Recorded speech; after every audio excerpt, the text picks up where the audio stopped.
BRS పై మంత్రి ధనసరి అనసూయ సీతక్క ఘాటు వ్యాఖ్యలు చేశారు. కాళేశ్వరం పేరుతో బీఆర్ఎస్ 1,00,000 కోట్ల దోపిడీకి పాల్పడిందనేది అందరికీ తెలుసని మంత్రి చెప్పారు.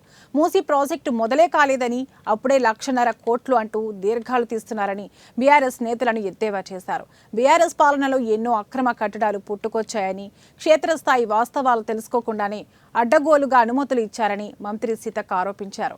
మూసీ వెంట రాజకీయ నాయకులు ఇండ్లు కట్టి కిరాయిలకు ఇచ్చారని సీతక్క విమర్శించారు. అది వాస్తవాలు ఏంటిదనేది తెలియజేస్తూనే ఉన్నారు. 1,00,000 అనేది అక్కడ ఆ చర్చనే లేదు.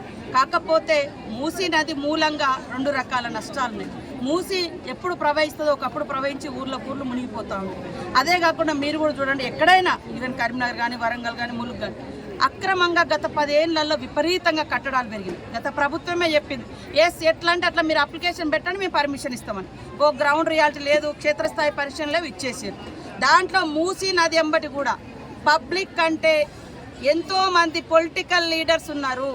ఆ పొలిటికల్ లీడర్స్ అక్కడ కట్టడాలు కట్టుకొని రెంట్లకు ఇచ్చుకున్నారు. ఇలా వాళ్ళే దాన్ని పెద్ద ఎత్తున అడ్డుకుంటున్నారు. పేదవాళ్ళ డిమాండ్స్ కాంగ్రెస్ ప్రభుత్వం, సీఎం గారు వింటారు. ఖచ్చితంగా వాళ్లకు మరి ఉపాధి కల్పించాలి, వాళ్ళకు ఒక స్థిర నివాసం ఏర్పాటు చేయాలనే ఆలోచన ఉంది. మీరు మొన్న చూసారు ఖమ్మంలో వాగులో ఉడ్డెంబటే, మొన్న మహబూబాద్లో కానీ ఎక్కడ కానీ మొత్తం సిటీలలో మనం సిటీ పెరుగుతుంది అనుకుంటున్నాం, కానీ సహజత్వాన్ని కోల్పోయి పెరిగేటువంటి సిటీలు మన కరీంనగర్ మునిగింది, వరంగల్ మునిగింది, హైదరాబాద్ 2 ఏళ్ల కింద ఎంత వరదలు వచ్చినా మీరు మర్చిపోయారు. అట్లాంటివన్నీ కూడా మరి ఎట్లా మనం అంటే వాటిని రాకుండా చేసుకోవాలి. ఇప్పుడు మీరు ఒక మంచి ఇల్లు కట్టుకుంటారు, సక్రమమైనటువంటి అన్ని అధికారాలు అన్ని పర్మిషన్స్ తోటి ఇల్లు కట్టుకుంటారు. ఎవరో అక్రమంగా లేదా బెదిరింపులతోటి లేదా పైరవి చేసుకొని వచ్చి అక్కడ ఇల్లు కట్టుకుంటే ఆ చెరువులలో మీరు చూసారు, ఒక ఇల్లు అయితే చెరువులనే ఉంది, మొన్న ఎవరిదో హైదరాబాదే అనుకుంటారు, చెరువుల నీళ్ళు ఉన్నాయి.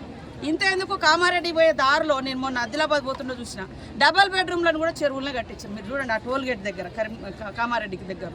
అంటే గత ప్రభుత్వం అట్లా చేసి ఈరోజు వాళ్ళే అన్నారు, 70 ఏళ్లలో విధ్వంసం జరిగింది.